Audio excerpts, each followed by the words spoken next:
Assalamualaikum warahmatullahi wabarakatuh. Bersama saya Amirah dari kelas 3 Perbankan Syariah A. Di sini saya akan membuat konten video mengenai pengertian dan ruang lingkup ekonomi manajemen serta konsep permintaan dan penawaran. Yang pertama, pengertian dan ruang lingkup ekonomi manajerial. Apa itu ekonomi manajerial? Ekonomi manajerial adalah aplikasi teori ekonomi dan perangkat analisis ilmu keputusan untuk membahas bagaimana suatu organisasi dapat mencapai tujuannya. Suatu organisasi dapat memecahkan masalah keputusan manajemennya dengan menerapkan teori ekonomi dan perangkat ilmu keputusan.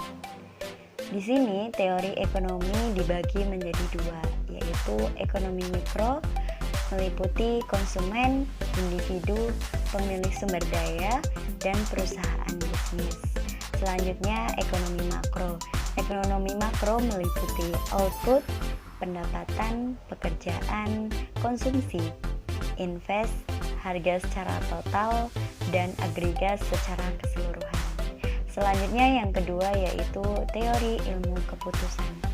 Teori ilmu keputusan menggunakan perangkat matematika ekonomi dan ekonometri untuk membentuk dan mengestimasi model keputusan yang ditujukan untuk menunjukkan perilaku optimum perusahaan.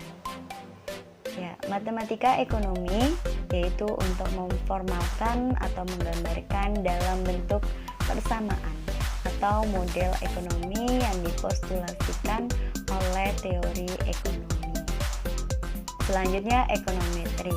Ekonometri itu menerapkan peralatan statistik pada dunia nyata untuk mengestimasi model yang dipostulatkan untuk teori ekonomi dan untuk peramalan. Dalam suatu perusahaan pasti memiliki tujuannya masing-masing. Nah, tujuan utama perusahaan adalah untuk memaksimalkan kekayaan atau nilai perusahaan. Selanjutnya, ada tujuan berikutnya yaitu ada kendala dalam operasi perusahaan. Yang pertama, keterbatasan ketersediaan input-input penting.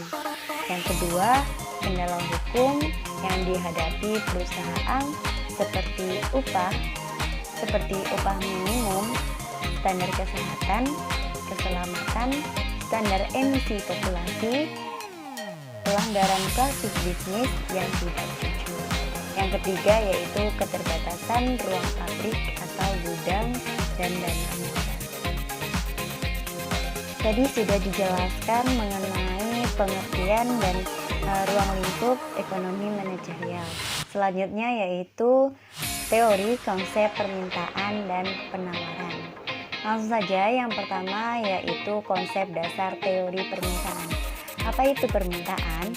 Permintaan adalah kuantitas barang atau jasa yang mampu dibeli oleh konsumen selama periode waktu tertentu berdasarkan kondisi-kondisi tertentu. Adapun faktor-faktor yang mempengaruhi penawaran. Langsung saja yang pertama yaitu harga barang, yang kedua pendapatan konsumen, yang ketiga harga barang atau jasa yang terkait, yang keempat ekspektasi konsumen terhadap harga barang atau jasa di masa depan. Yang kelima, ekspektasi konsumen terhadap pendapatannya di masa depan. Yang keenam, ekspektasi konsumen terhadap ketersediaan barang di masa depan. Yang ketujuh, selera konsumen. Yang kedelapan, jumlah konsumen.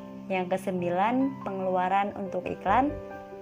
Yang kesepuluh, fitur atau atribut dan barang atau jasa tersebut.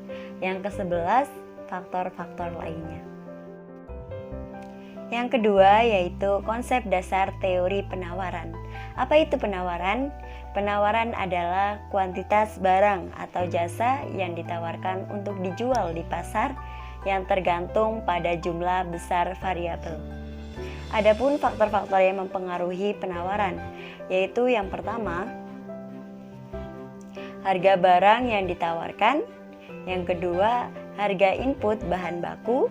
Yang ketiga, harga produk lain yang berkaitan dalam produk. Yang keempat, tingkat teknologi. Yang kelima, ekspektasi produsen terhadap harga produk di masa depan.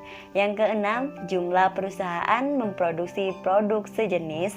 Yang ketujuh, faktor lainnya yang berkaitan dengan penawaran. Begitulah penjelasan dari kedua materi, yaitu materi tentang ruang lingkup ekonomi manajerial serta konsep dasar permintaan dan penawaran. Jika Anda belum jelas dengan penjelasan saya, silakan tulis di kolom komentar di bawah ini. Saya Amiro pamit undur diri. Apabila banyak kesalahan dan kata-kata yang kurang berkenan di hati Anda, saya mohon maaf sebesar-besarnya. Billahi taufiq wal hidayah. Wassalamualaikum warahmatullahi wabarakatuh.